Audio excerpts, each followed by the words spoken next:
Hello friends, ये अपना lecture number 4 statics का क्लासिफिकेशन डाटा क्लासिफिकेशन। ठीक है। इससे पहले अपन ने type of data, data collection के मेथड, सैम्पलिंग मेथड के पूरे टाइप, है ना, डाटा कलेक्शन के जो एरर या फिर जो कमियां हैं वो सारे अपन ने कर लिए। इस लेक्चर में अपन पढ़ेंगे डाटा क्लासिफिकेशन। अब देखिए डाटा क्लासिफिकेशन में होता क्या है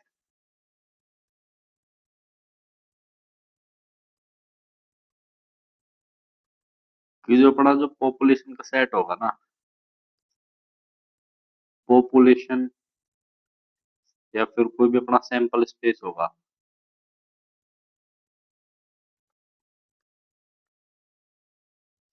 उसमें से अपन होमोजीनियस ग्रुप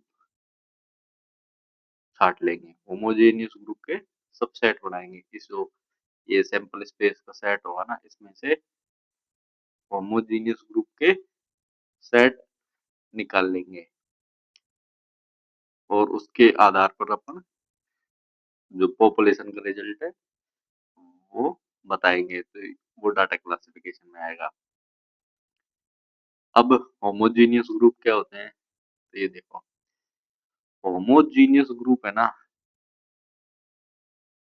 कोई भी जो सैंपल स्पेस है उसमें से इंडिविजुअल एलिमेंट है ना, जो कोई भी इंडिविजुअल्स और एलिमेंट जो सेम है या उनकी प्रॉपर्टी सेम है।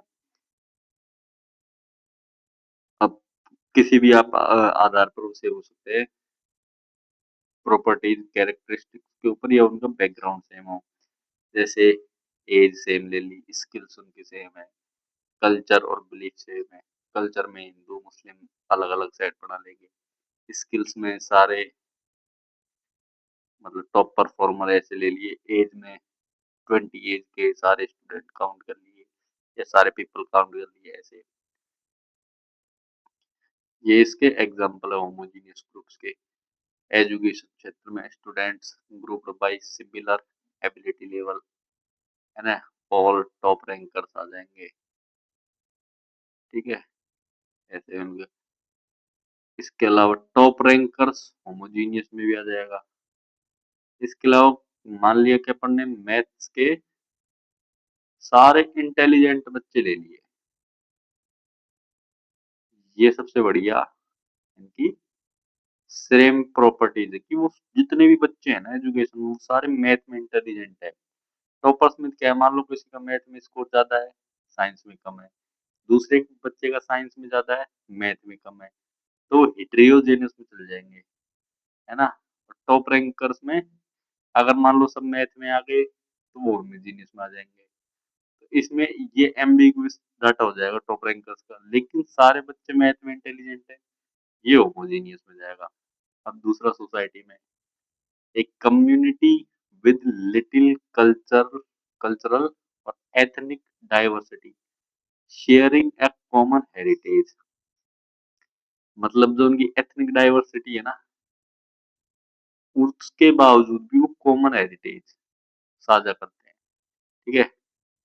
Homogeneous structure, a group where members share common significant और असेंशियल कैरेक्टरिस्टिक्स, ये होमोजीनियस ग्रुप का स्ट्रक्चर है, इस बेस पे चलता है। ठीक है। नेक्स्ट, ये देखो, सोशियोलॉजी और डेमोग्राफी में economic cultural background, similar social, है ना, इकोनॉमिक कल्चरल बैकग्राउंड ये सेम होना चाहिए पॉपुलेशन का, तो होमोजीनियस ग्रुप में। मार्केटिंग बिजनेस में a target market segment with similar preferences, similar आ गया, होमोजीनियस। साइंस में क्या है, मिक्सचर, मिक्सचर में से कोई भी कंपाउंड है उसका अपन लेंगे यूनिफॉर्म सिंगल फेस मिक्सचर। अब इस मिक्सचर में मान लो कोई भी रेशियो था 4:5 में, ए और बी है। अब इस पे से अपन कुछ भी 2 लीटर का अपन ने विलियन निकाल लिया, मिक्सचर निकाल लिया, तो उसमें भी रेशियो ए बी का 4:5 ही होगा, तो होमोजीनियस में आ जाएगा। ठीक है। ये देखो, ये थ्योरी है होमोजीनियस। डाटा क्लासिफिकेशन की theory. Data classification in statics is the process of organizing raw data into homogeneous group or categories based on common characteristics। ठीक है। अब पॉपुलेशन है जो रो डाटा में, उसमें से अपन ने होमोजेनियस ग्रुप का अपन ने सेट निकाल लिया। ठीक है, ये आ जाएगा डाटा क्लासिफिकेशन। पर्पस क्या है? पैटर्न को विजिबल करना, लार्ज डाटा सेट है उनको सिंप्लीफाई करना, एनालिसिस को सुविधाजनक बनाना, एनालिसिस में कंपैरिजन और इंटरप्रिटेशन सारे को सुविधा हो जाएगा। ये इसके ऑब्जेक्टिव्स हैं डाटा क्लासिफिकेशन के। थ्योरी है, बाकी क्वेश्चन में आएगी, देख लो। Reduce complexity of raw data, highlight similarities and differences, enable statistical analysis and tabulation। जब अपन डाटा क्लासिफिकेशन कर रहे हैं तो एनालिसिस और टेबुलेशन के लिए एनालिसिस तो इम्पोर्टेंट है ही है। इम्प्रूव क्लैरिटी, एक्यूरेसी और कंपेरेबिलिटी। ठीक है, ये हो जाएंगे अपने डाटा क्लासिफिकेशन के ऑब्जेक्टिव्स। अब देखो, डाटा क्लासिफिकेशन टोटल। अब ये अपना डाटा है, ठीक है। अब अपने डाटा में क्या क्या हो सकते हैं, देखो। जैसे अपन ने सेंसस करी, ठीक है। सेंसस में मेल, फीमेल, है ना, या फिर ट्रांसजेंडर, इनके नंबर्स, ठीक है, इनकी एज, इनकी वैल्यूज, है ना, और विच स्टेट दे फ्रॉम, है ना, स्टेट, ये सारी चीज आ जाएगी। तो ऐसे ही अपन डाटा को क्लासिफिकेशन करेंगे बाय नेचर, ठीक है, by magnitude, bye geography,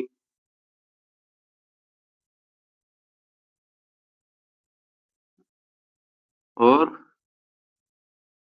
by time. Time के ऊपर भी डिपेंड करेगा भाई डाटा। कोई भी अपन हिस्ट्री या फिर उठाएंगे तो डाटा इंटरवल में जाएगा, तो वो टाइम से हो जाएगा, उसको अपन डाटा क्लासिफिकेशन को बोले हम क्रोनोलॉजिकल डाटा क्लासिफिकेशन। ठीक है। अब सबसे पहले देखते हैं अपन डाटा क्लासिफिकेशन बाय नेचर। ठीक है। अब नेचर के ऊपर कैसे, कितने तरह का होता है डाटा? दो तरह का। ठीक है, एक तो क्वालिटी और एक क्वांटिटी। अब क्वालिटी वाला क्वालिटेटिव, क्वांटिटी वाला क्वांटिटेटिव। ठीक है। तो सबसे पहले देखें क्वांटिटेटिव एट्रीब्यूट, क्वांटिटेटिव क्लासिफिकेशन, ओ सॉरी क्वालिटेटिव है। सबसे पहले अपन देख रहे हैं क्वालिटेटिव। तो इसमें क्या है, क्वालिटी होगी, क्वालिटी होगी तो इसमें कोई भी नंबर वंबर का अपन यूज नहीं करेंगे, तो ये नॉन न्यूमेरिकल कैरेक्टरिस्टिक और एट्रीब्यूट। ठीक है, नॉन न्यूमेरिकल होगा। और जब नॉन न्यूमेरिकल है तो इसमें कोई भी अर्थमेटिक प्रोग्रेशन या अर्थमेटिक ऑपरेशन नहीं होगा, अर्थमेटिक ऑपरेशन नहीं होगा। ठीक है, ये चीज ध्यान रखना। अब क्वालिटेटिव, इसके भी सब टाइप है दो। पहले में सिंपल क्लासिफिकेशन, सिंपल में क्या है, अपन वन एट्रीब्यूट लेंगे, कोई भी एक मेथड, कोई भी अपन वन उसको ले लेंगे, कंसिडर करेंगे एक वेरिएंट उसका। इसमें चाहे अपन लिटरेट ले लें, इलिटरेट ले लें। मैनीफोल्ड में दो या दो से ज्यादा एट्रीब्यूट एक साथ लेंगे अपन, जैसे लिटरेट मेल्स, इलिटरेट फीमेल्स है। ठीक है, सबका क्लासिफिकेशन एक साथ करेंगे। सेकंड देखो,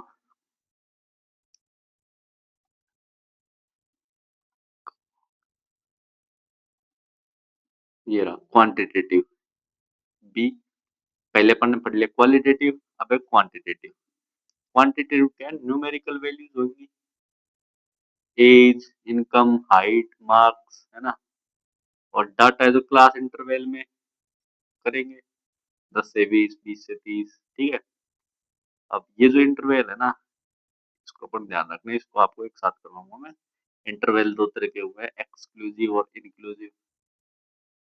ठीक है, एक्सक्लूसिव एंड इंक्लूसिव, ये इंटरवल के टाइप हो जाएंगे, ये भी आप करो। अब क्वांटिटेटिव डाटा है, नंबर्स हैं, तो इसमें अर्थमेटिक ऑपरेशन कैरी आउट किया जा सकता है, पॉसिबल है। ठीक है, ये थोड़ी ये ज्यादा देख लेना, बाकी इजी आपको समझा दिया। ये तो गए अपने बाय नेचर, नेचर के ऊपर है। ठीक है, अब देखते हैं अपन classification by time, chronological classification, data are classified according to time periods। ठीक है, population by year, sales by month, rainfall by decade।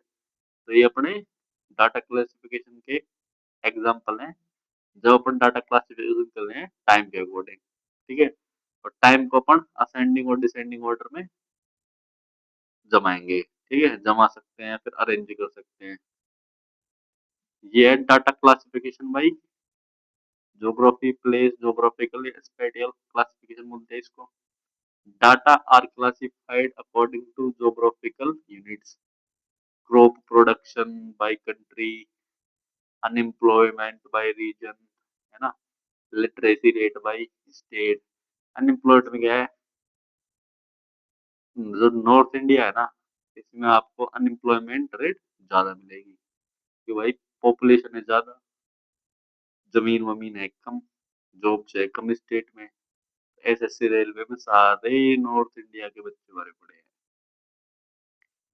अब देखो क्लासिफिकेशन बाय मैग्नीट्यूड, मैग्नीट्यूड है मतलब वैल्यू के ऊपर है, न्यूमेरिकल साइज और ऑर्डर, इसके ऊपर डाटा क्लासिफिकेशन करेंगे। Cities rank by population, student by mark, student by वहाँ मतलब टॉपर, फर्स्ट, सेकंड, है ना, थर्ड, ऐसे उनको अपन ने टेबल टेबल किया है, जिससे पता चलेगी किसकी क्या रैंक है अकॉर्डिंग टू उसके नंबर। तो ये मैग्नीट्यूड के ऊपर क्लासिफिकेशन है।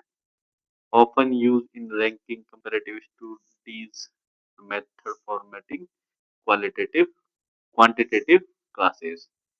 अब जो आपको ऊपर बताया था ना मैंने, वो देखो। इंक्लूसिव मेथड, ठीक है, जैसे अपनी क्लास चल रही है 10 से 19 और 20 से 29, इसमें क्या है, ये दोनों डाटा इसके अंदर है। ठीक है,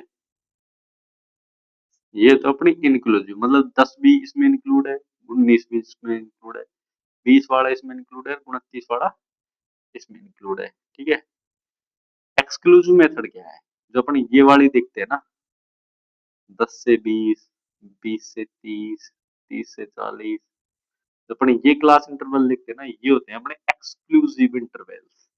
इसमें क्या होता है कि 10 तो इंक्लूड होता है, लेकिन 20 इंक्लूड नहीं होगा। यहाँ पे 20 इंक्लूड होगा, 30 इंक्लूड नहीं होगा, 30 इंक्लूड होगा, 40 नहीं होगा। छोटे ब्रैकेट का मतलब है कि ये वाला इंक्लूड नहीं है और ये वाला इंक्लूड है। ठीक है, अब अपन इसको यूज में लेते हैं, फ्रीक्वेंसी डिस्ट्रीब्यूशन पढ़ेंगे ना, तब तभी आपके बहुत बहुत बढ़िया आएगा। अभी आप ये देख लो एक बार कि ये इंक्लूसिव इंटरवल हो गया, जब अपन क्लास लेते हैं ना, इंक्लूसिव मेथड है क्लास की, और ये एक्सक्लूसिव की वाली। ठीक है, सारी मैथमेटिकल ऑपरेशन है ना एक्सक्लूसिव के ऊपर करेंगे अपन। ठीक है, अब ओपन एंड क्लास, एक ये क्लास और है common. One or both class limits are not specified below 10, 60 and above. इसमें क्या होता है, देखो आपको फ्रीक्वेंसी डिस्ट्रीब्यूशन दिया होगा, फ्रीक्वेंसी डिस्ट्रीब्यूशन दिया होगा। ठीक है, और उसमें क्या कम्युलेटिव फ्रीक्वेंसी दी होगी, आपको कम्युलेटिव फ्रीक्वेंसी दे रखी होगी। कम्युलेटिव फ्रीक्वेंसी दे देगा जैसे 2, 6, 10, 12, है ना, 15, ऐसे ऐसे आपको बढ़ता हुआ है ये डाटा। ठीक है, इधर लिख देगा 10 से कम, इधर लिख देगा 20 से कम, है ना, और ऐसे चलते जाएगा, और यहाँ लिख देगा 30, 40, और ये लिख देगा 50 से कम। ठीक है, तो ये अपनी ओपन एंड क्लास है। ठीक है, ये अपना ओपन एंड क्लास का एग्जाम्पल है। ठीक, इसको भी आपको मैं आपको समझा के बताऊंगा कि अपन क्लास कैसे विड्रॉ करेंगे। जैसे 10 से कम है तो अपन लेंगे 0 से 10। ठीक है, कितने हैं, 2 सी एफ। फिर 10 इसमें आ जाएगा, 10 से कम है तो मतलब अपन ए ऐसे लेंगे इसको। ठीक है, अब नेक्स्ट अपन को 10 इंक्लूड करना है, 10 से 20 लेंगे, ये ऐसे होगा 10 से 20। सी एफ कितना है, 6 है ना।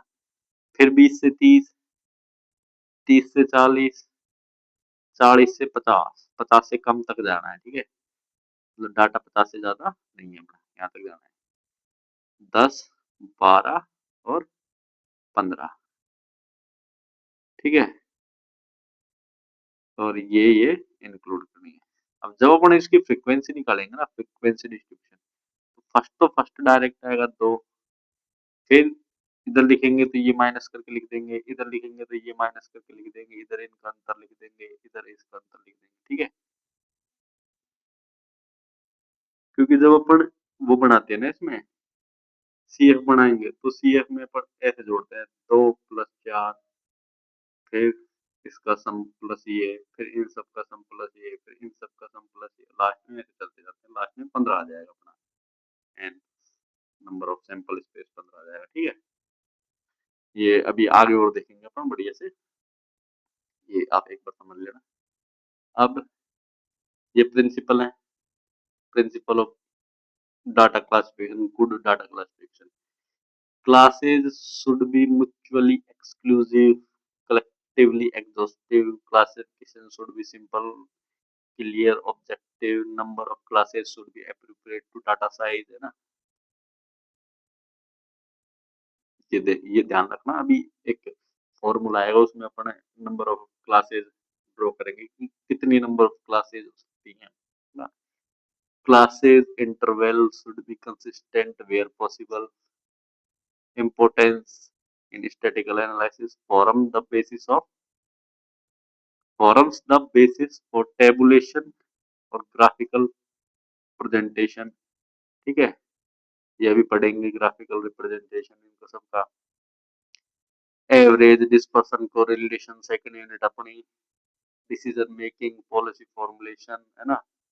Facilitate tabulation, graphical presentation, help the computing average and dispersion, ये सेम हो गए। ठीक है, अब ये भी अपन पढ़ेंगे आगे, बस आप तो देख लो एक बार कि ये अपने डाटा क्लासिफिकेशन के गुड ऑब्जेक्टिव्स हैं।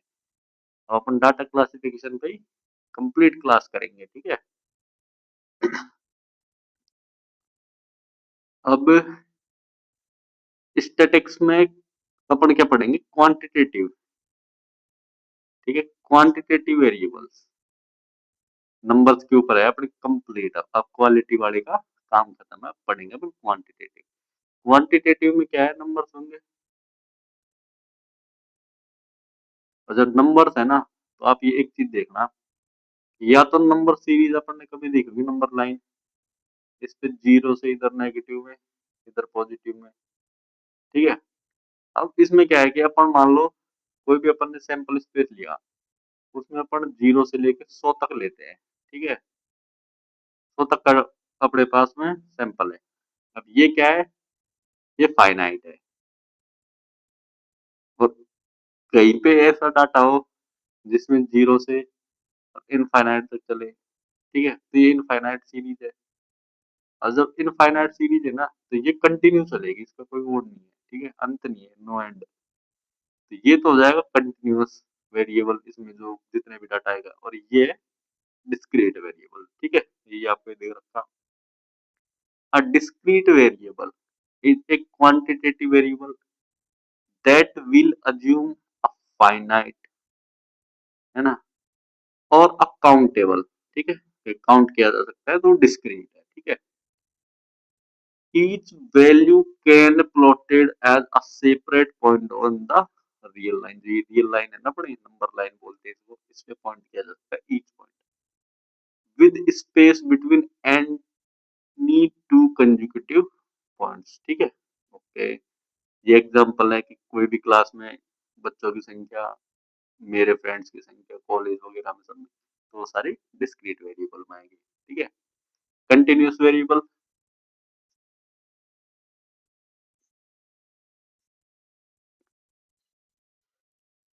इनफाइनाइट नंबर ऑफ वैल्यूज, ठीक है। जैसे जीपीए, ये एग्जांपल है जीपीए का, वे 1.12346 ऐसे करता करता कुछ भी चलेगा, ठीक है। तो ये इनफाइनाइट तक आएगा, बस 1 पॉइंट के बाद कुछ भी, इसको अपन नंबर सीरीज पे ड्रॉ करना मुश्किल है। ड्रॉ तो कर देंगे, लेकिन जब अपन कोई भी 2 पॉइंट करेंगे तो उनके बीच में स्पेस नहीं होगा। Any value between any 2 point on the real line, thus the possible values of continuous variable can form an interval on the number line with no space between the points। मतलब ये जो space है ना, ये नहीं आएगा इसमें number line पे, ठीक है। तो अपना कंटिन्यूस वेरिएबल है। अब ये देख लो आप, ये स्टैटिक्स है कंप्लीट। इसमें दो कर दिए अपन, एक डिस्क्रिप्टिव एक इन्फ्रेंशियल। अपन पढ़ेंगे डिस्क्रिप्टिव स्टैटिक्स बस। ये डिस्क्रिप्टिव स्टैटिक्स है कि जब अपन ने अपना सैंपल डाटा ले लिया है ना, पॉपुलेशन को आइडेंटिफाइड कर लिया, डाटा कलेक्ट कर लिया, goal is to describe the characteristic of sample in accurate unambiguous fashion, ठीक है। डिस्क्राइब में ग्राफिकली डाटा को रिप्रेजेंट करेंगे और न्यूमेरिकल रिप्रेजेंट करेंगे, बस ये दो चीज करनी है आपको डिस्क्रिप्टिव में। अब इसमें है क्या, जो अपना क्वालिटेटिव और क्वांटिटेटिव डाटा है ना, इसमें पढ़ेंगे अपने the graphs for describing qualitative data. Qualitative data में क्या क्या आएगा, bar graph, pie chart, Pareto chart, है ना। ये क्वांटिटेटिव डाटा में बताया, पर क्वांटिटेटिव डाटा को बार ग्राफ से, पाई चार्ट से, परेटो चार्ट से सबको रिप्रेजेंट करेंगे, ठीक है। और क्वांटिटेटिव में dot plot, stem and leaf display और हिस्टोग्राम। ये भाई हिस्टोग्राम तो इम्पोर्टेंट है, ये बार ग्राफ, पाई चार्ट, ये भी इम्पोर्टेंट है, ये आएंगे आप बनाना सीख लो। बाकी पेपर में आएंगे सीधे सीधे क्वेश्चन जो आप देख के कर लो इजी, ठीक है। अब देखो, ये है फ्रीक्वेंसी डिस्ट्रीब्यूशन, कि भाई फ्रीक्वेंसी डिस्ट्रीब्यूशन होता क्या है। जो अपन ने अभी आपको थोड़ी देर पहले बताया ना मैंने कि इंटरवल वगैरह में ऐसे काउंट करने हैं। तो फ्रीक्वेंसी डिस्ट्रीब्यूशन में क्या है कि अपना लार्ज डाटा सेट है, लार्ज डाटा है, ठीक है। तो अपन ये तो है नहीं कि उसको कंटिन्यूअस लिखेंगे, जैसे 2 2 5 3 7 9 9 9 9 8, है ना, 8 6 6 6 6, ऐसे अपन इसको कंटिन्यू नहीं लिखेंगे, ठीक है। तो अपन लार्ज डाटा सेट में क्या करते हैं कि अपन क्लासेस बनाते हैं। कोई भी अपन ने क्लासेस बनाई, क्लास में अपन जो एलिमेंट है ना उसकी फ्रीक्वेंसी काउंट कर लें कि उस क्लास में कितने एलिमेंट्स की फ्रीक्वेंसी या काउंट कितनी बार है, और उसको टैली करके अपन फ्रीक्वेंसी डिस्ट्रीब्यूशन में रिप्रेजेंट करते हैं, ठीक है। ये है conveyed bye grouping the data into number of classes. अब ये एग्जांपल है, ठीक है, कि ये 125 मिनरल्स स्पेसिमेन कलेक्टेड और फील्ड समराइज, है ना। अब देखो क्या होता है, मान लो 125 मिनरल्स हैं, सैंपल स्पेस 125 का है। इसमें से कुछ भी होगा, मान लो कोई का 12 12 12, 15 19 19, है ना, 12, ऐसे करते करते 125वें का वेट है 138 ग्राम, ठीक है।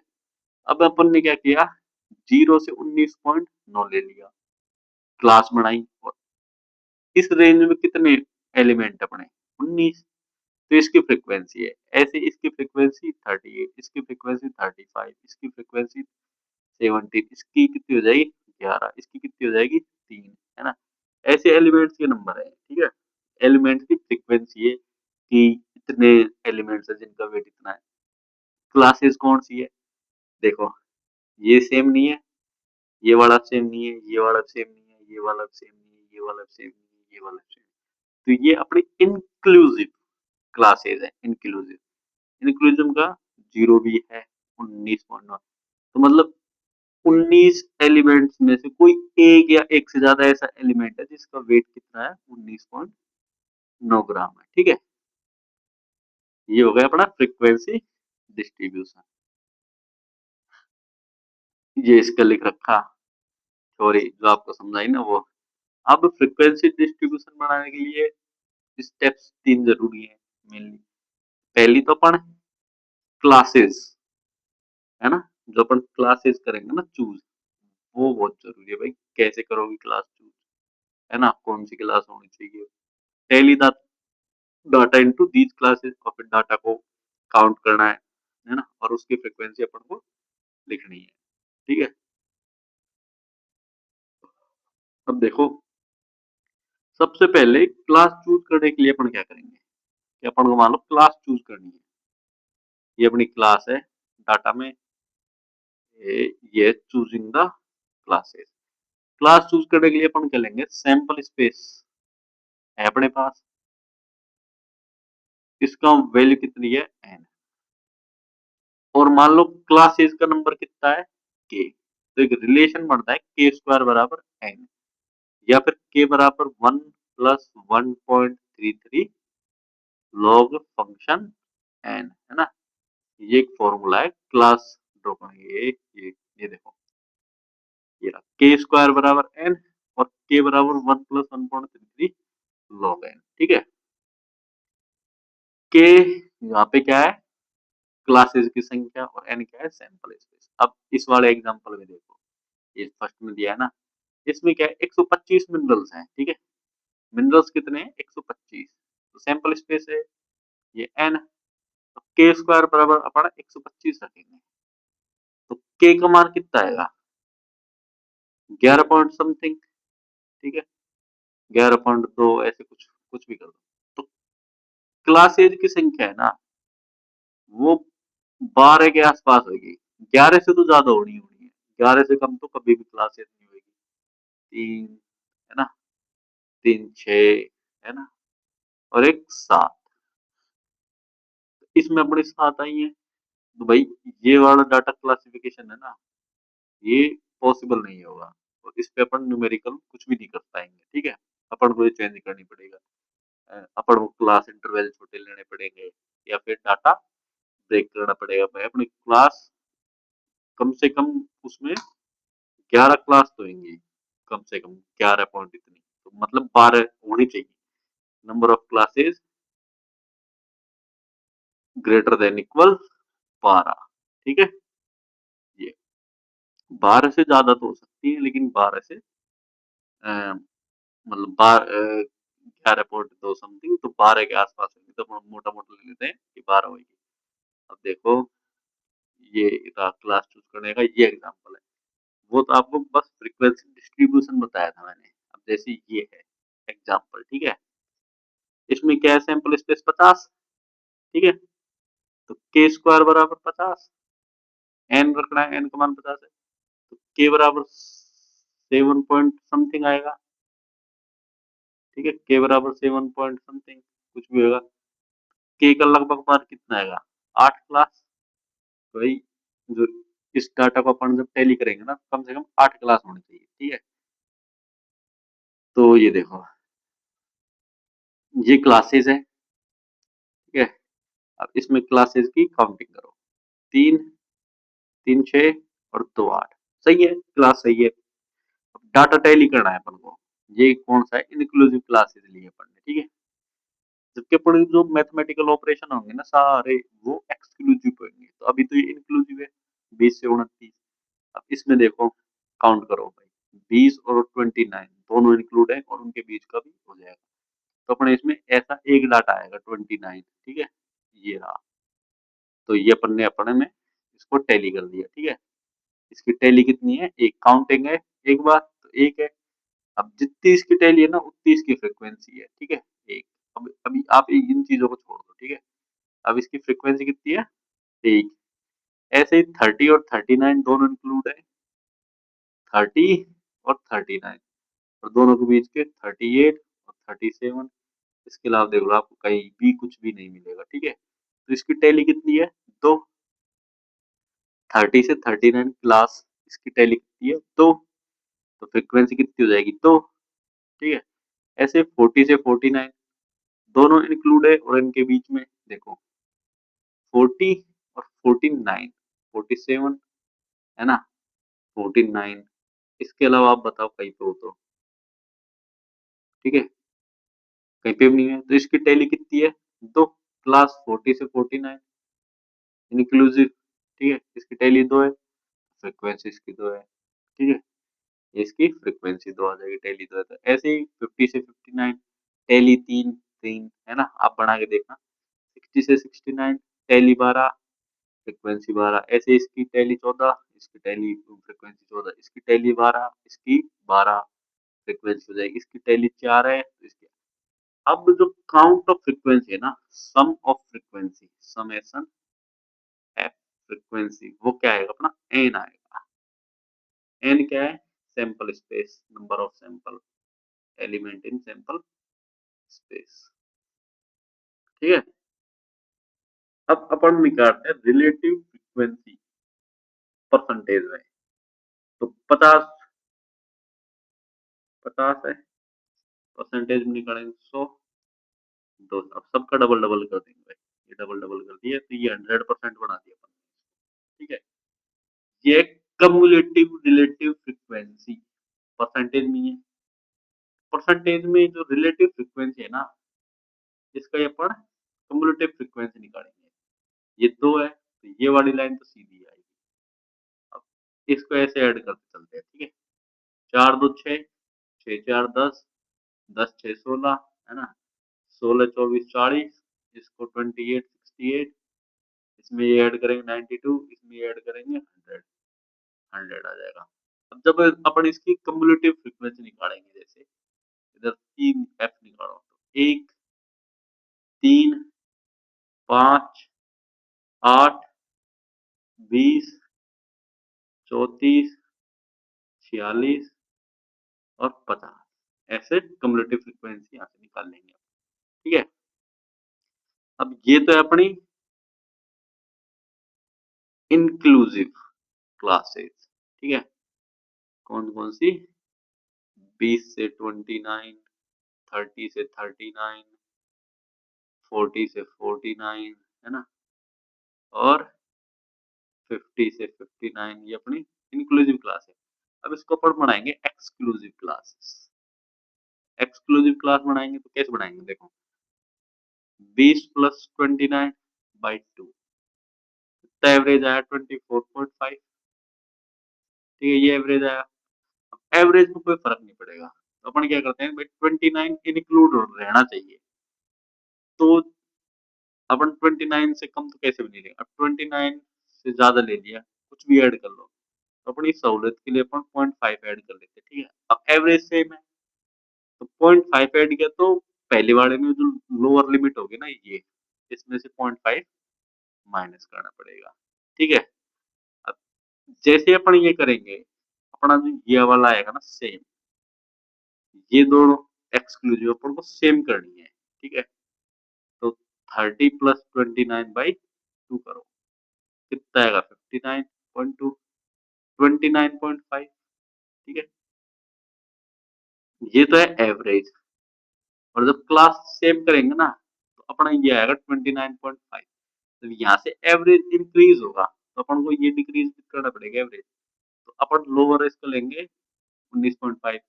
अब ये ऑटोमेटिक हो जाएगा 29.5, ये सेम सेम हो जाएगी। ऐसे 39 और 40 में 39.5, ठीक है। इन दोनों को ऐड करते जाओ, दो को भाग देते जाओ, इन दो को ऐड करते जाओ, दो को भाग देते जाओ। इसमें से जब 0.5 ऐड होगा ना इसमें, तो इसमें 0.5 माइनस हो जाएगा, इधर कितना आएगा? 39.5, इधर आ जाएगा 49.5। ये अपनी एक्सक्लूसिव क्लास बन जाएगी, ठीक है। अब जो अपनी सारी मैथमेटिकल ऑपरेशन होगा ना, वो सारे इस क्लासेस के बेस पे होंगे। अब इसमें इसकी हाइट या फिर जो इसका अंतर होता है ना, वो देखो कितना है, 10। इसमें भी 10, इसमें भी 10, ठीक है। ये आपको थ्योरी है भाई, कैसे कैसे अपन करते हैं, ये अपन ने क्लासेस कैसे ड्रॉ कर ली इसकी, है ना, ऐसे ऐसे बात चलता जाएगा। ये लोअर लिमिट वाली 29 ऐसे ऐसे सब चीज लिख रखी है आपका ना। बाकी इजी सा सेम बता दिया मैंने आपको, आपको करना कैसे है कि भाई जो ये अपन ने क्लास ली ना, 20 से 29 और 30 से 39, तो अपन एवरेज स्कोर देख लेंगे फर्स्ट का। इसका एवरेज कितना है, 24.5। ये रहा। अब जब अपन क्लास सेम करनी है ना, ये वाली एक्सक्लूसिव में, इन दो को ऐड करके दो को भाग दे दो, कितना आएगा, 29.5। अब यहाँ देखो कितना बड़ा 0.5 बढ़ गया यहाँ पे। ठीक है, तो इस वाली में से 0.5 माइनस कर दो, अपना एवरेज सेम रहना चाहिए, कुछ भी कोई सी भी क्लास हो एवरेज सेम रहेगा 19.5। ठीक है, ये अपनी एक्सक्लूसिव आ जाएगा। ये जो रामायण लिख रखी है ना, इसका सीधा सा मतलब ये है, बस आप तो ये देखो। ठीक है, ये दे दिए, ये रामायण है सब complete. Two way in which frequency distribution can be modified to suit particular need, जैसी आपके नीड उसके अकॉर्डिंग कर लो भाई। कंपैरेटिव फ्रीक्वेंसी, रिलेटिव फ्रीक्वेंसी, ठीक है, ये सब रामायण है। अब इसमें क्या, अपन जब ये बनाते हैं ना फ्रीक्वेंसी बना के, अपन फ्रीक्वेंसी लाइन ड्रॉ करते हैं, जैसे एवरेज पॉइंट्स को मिला के दंडालेख वगैरह, तो एक लाइन बनेगी, उसको ओजाइव लाइन बोलते हैं। ठीक है, या फिर तोरण बोल देते हैं इसको हिस्टोग्राम में। ठीक है, ये ओजाइव लाइन से क्वेश्चन आता है। ठीक है, ये आपको बताएंगे। ऐसे ही आएगी, ओजाइव लाइन है क्या, उसमें आ जाएगी कि फ्रीक्वेंसी डिस्ट्रीब्यूशन को अपन एक लाइन से जनरेट करके बता रहे हैं, या फिर उसके एवरेज पॉइंट को अपन एक लाइन से ग्राफ प्रदर्शित कर रहे हैं, तो वो लाइन कौन सी है, तो वो त्वरण बोलते हैं उसको। ठीक है,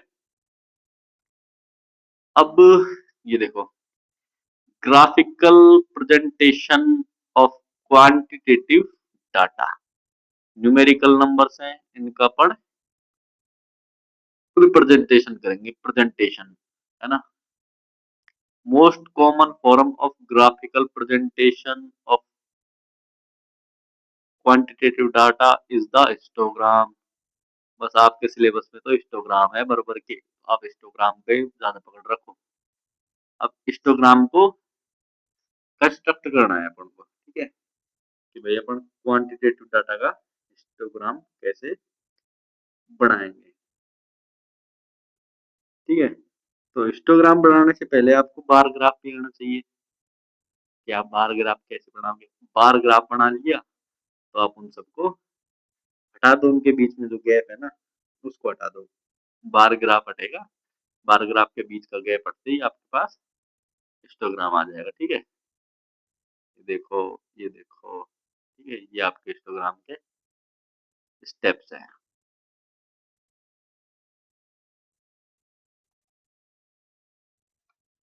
identify the minimum and maximum in the data and how many data points are on the hand. ठीक है, ये स्टेप्स है। Calculate difference between the maximum and minimum of data, call it R range. R मतलब range हो जाएगा, range क्या है, maximum minus minimum. Number of classes के स्क्वायर बराबर एन, के बराबर 1 + 1.33 लॉग एन। ठीक है, इससे अपन क्लासेस वगैरह निकाल लेंगे, क्लासेस डिसाइड करेंगे, उससे कम क्लासेस नहीं लेंगे। अब डब्ल्यू क्या है, देखो डब्ल्यू क्या है, क्लास है, उसकी विड्थ है, चौड़ाई। ठीक है, फिर गहराई उसकी।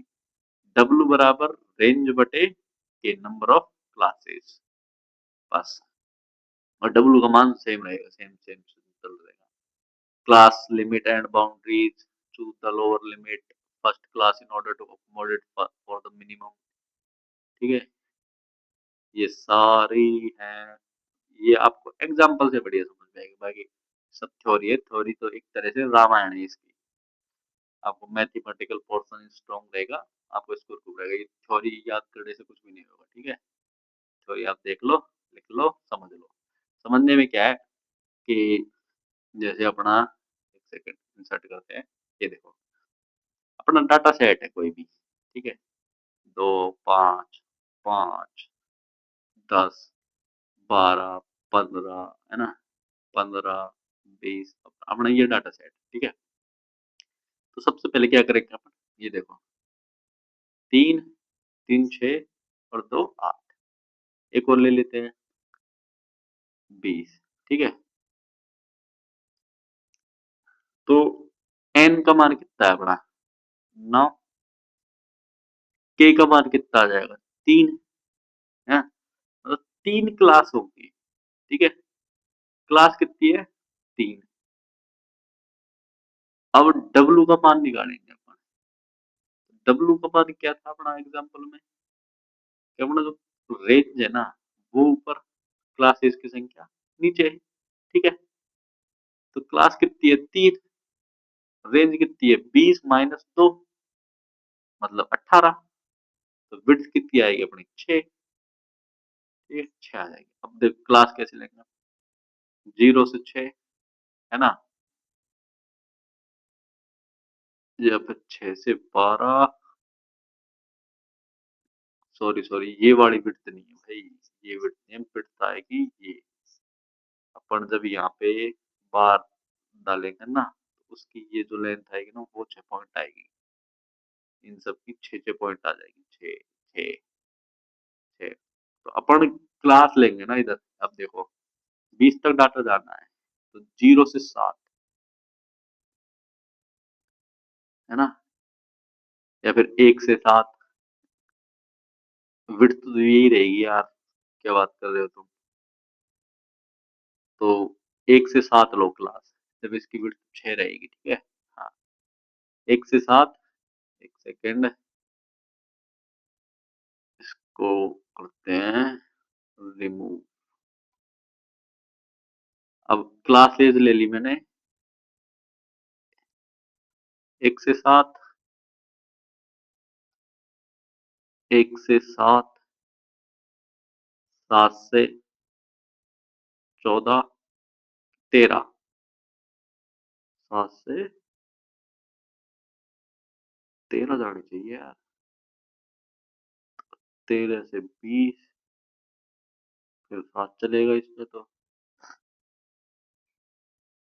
0 से 7, 7 से 14, 14 से 21। हाँ अब आया समझ में। सेकंड, क्लासेस लेके अपन 0 से 7, 0 से 7, 7 से 14 और 14 से 21, ये अपनी क्लास आ जाएगी। क्लास की जो हाइट, ये विड्थ तो यही है, सॉरी है ना, विड्थ तो यही है, ये जो आएगी ना ये फ्रीक्वेंसी के ऊपर आएगी, और इसका जो एच आएगा ना हाइट, वो इनका अंतर आएगा 7 7, ठीक है। ये चीज देखो आप तो। अब है क्या 0 से 7 कितनी फ्रीक्वेंसी है, इसकी फ्रीक्वेंसी देखो 1 2 3, 3 फ्रीक्वेंसी, ठीक है। 7 से 14, 1 2, 2 फ्रीक्वेंसी, 14 से 21, 4 फ्रीक्वेंसी, ये इसके आगे कितनी फ्रीक्वेंसी आ गई। मैक्सिमम माइनस मिनिमम कितना है 18, ठीक है। क्लास ले ली 3, फ्रीक्वेंसी डिस्ट्रीब्यूशन कर दिया, इसका सी एफ कितना हो जाएगा 3 5 और 9, ये इसका सी एफ हो गया, ठीक है। अब एग्जाम्पल देखते चलो, अपने क्लास विड्थ निकाल ली, ठीक है। लोअर लिमिट आ गई अपन, क्लास को टैली कर लिया, एज क्लासेस वगैरह सब हो गया। अब इसको करेंगे अपन हिस्टोग्राम बनाएंगे, ठीक है। ये डाटा है अपना और इसका बनाना है अपन को हिस्टोग्राम। क्या था 0 से 7, 7 से 14, 14 से 21, ठीक है। 3 2 4, ये अपनी फ्रीक्वेंसी वगैरह है। अब हिस्टोग्राम बनाएंगे ना, एक्स एक्सिस पे और वाई एक्सिस पे, ठीक है। तो ये जो चलेगा ना ये ग्राफ, ये चलेगा इधर 0 से 7, 14 और 21, और ये फ्रीक्वेंसी चलेगी ना ये चलेगी वाई पे, ठीक है। 1 2 3 4, अब 0 से 7 कितनी है 3, 3, 7 से 14 2 तो 2 है ना, और 14 से 21 4 तो 4 ऐसे। ठीक है, ये अपने हिस्टोग्राम को स्ट्रक्ट कर दिया। ठीक है, ये बड़ा हिस्टोग्राम है ना। अब इसको दूर दूर लिखेंगे, दूर दूर लिखेंगे जब अपन ऐसे करेंगे भाई 0 से 7 वाली रेंज का इतनी फ्रिक्वेंसी, अगले की इतनी फ्रिक्वेंसी, अगले की इतनी फ्रिक्वेंसी, ये अपने होता है बार ग्राफ, है ना। ये बार ग्राफ के बीच की अपन ने ये हटा दिया, तो ये हिस्टोग्राम पड़ गया। अब हिस्टोग्राम में क्या है, इसका इनका मिड पॉइंट ये लेंगे, ये फ्रिक्वेंसी पे मिड पॉइंट है। ये लाइन अपन ये जो लाइन बनाएंगे ना, ये लाइन होगी अपनी ओजाई लाइन। ठीक है, ये इसकी मेथड है, ये आपसे एग्जांपल समझा दिया मैंने आपको एक। ठीक है, अब ये प्रश्न में दे रखा है, this line represent the frequency polygon, जो अपनी ओजाई लाइन है ना, वो इसको रिप्रेजेंट करेगी। ठीक, ये एग्जांपल है बार ग्राफ का। ये क्या का एग्जांपल है, बार ग्राफ की क्लासेस के मिड पॉइंट है, ये उनकी फ्रीक्वेंसीज वगैरह है। ठीक है, तो ये अपने बाय ग्राफ ये बना दिए, गैप है इनके बीच में, ये बार ग्राफ है। Qualitative data can be summarise by using bar graph. अपन बार ग्राफ को देख के, पाई चार्ट को देख के, परेटो चार्ट को देख के, इनको देख के अपन क्वालिटेटिव डाटा पे सारे मैथमेटिकल ऑपरेशन कर लेते करते हैं। पेपर में जब आता है ना, अपन बोलते हैं डी आई आ रहा है, डी आई आ रहा है, डाटा इंटरप्रिटेशन, तो डी आई को अपन इनसे ही करते हैं भाई ये। ठीक है, they are the categories that data had given it or classified based upon frequency, relative frequency, cumulative relative frequency distribution can be done on qualitative data। भाई ये चीज देखो, ये मैथमेटिकल या जो अपने अर्थमेटिक ऑपरेशन अनुसार यही है, frequency, relative frequency, cumulative relative frequency distribution, ये क्वालिटेटिव डाटा पे हो जाते हैं भाई। ठीक है, for a complete histogram that is generated from one A, है ना, चैन बी वन बी। अब ये है अपना वन ए। ठीक है, इसका हिस्टोग्राम क्या है, ये रहा, ये भाई ये मिड पॉइंट है, ये इनकी फ्रिक्वेंसी वगैरह है, ये सारे गैप इन पे हटा दिए अपन ने, ये बन गया अपना हिस्टोग्राम। ठीक है, ये पल्स रेट का ये एग्जांपल ही वही चल रहा है, टेबल नंबर देखो, ये टेबल है। ठीक है, ये टेबल है pulse rate for a sample of student. Pulse rate क्या है, 34 से 41, 41 से 48। अब देखो ये इंक्लूसिव है, ये इंक्लूड कर रहा है, ये यहाँ पे ये इंक्लूड कर लिया, यहाँ से ये इंक्लूड, ये सब इंक्लूसिव हो रहा है। ठीक है, ये इसकी फ्रीक्वेंसी दे रखी है अपन को, फ्रीक्वेंसी दे रखी है। अब जब अपन इसका बार ग्राफ बना रहे हैं ना,